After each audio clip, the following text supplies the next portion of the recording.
38岁女星于愿起是资深艺人于天的二女儿，在2014年检查出直肠癌第3期，咬牙撑过了半年长达12次的痛苦化疗，才好不容易恢复正常生活，随后更克服1/100,000,000的几率成功怀孕，2年内为于家带来了2个可爱的宝宝。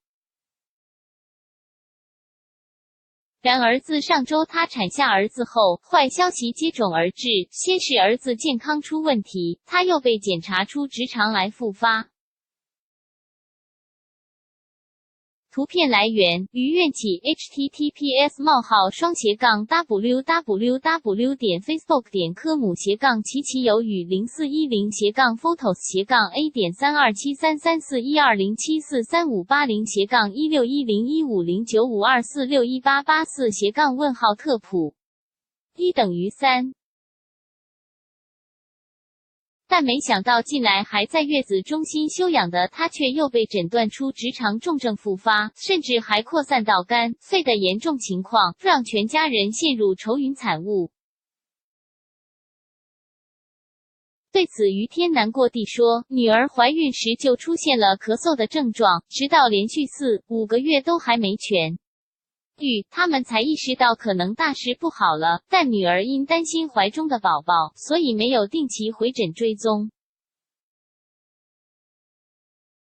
回想起当时，于天也懊悔地说，当检查出女儿的坏细胞又再度复发，还已经扩散到肝、肺时，于天恨不能再能及早带女儿去治疗。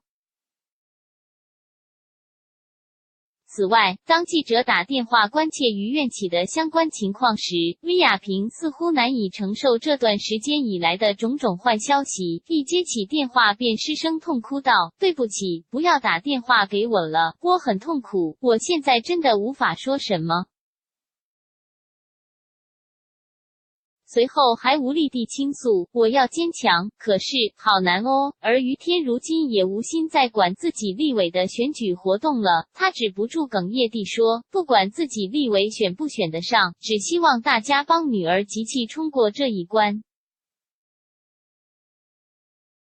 希望于愿起早日康复，于天一家人也能集中心力协助女儿。图片来源：李亚平脸书影片来源：中华电视公司 http://www.cmsa.dmin.科姆/波斯特纳克雷特邮递贝祝福他能够早日康复，并希望他与儿子能永远健康快乐，不会再让爸妈担心了。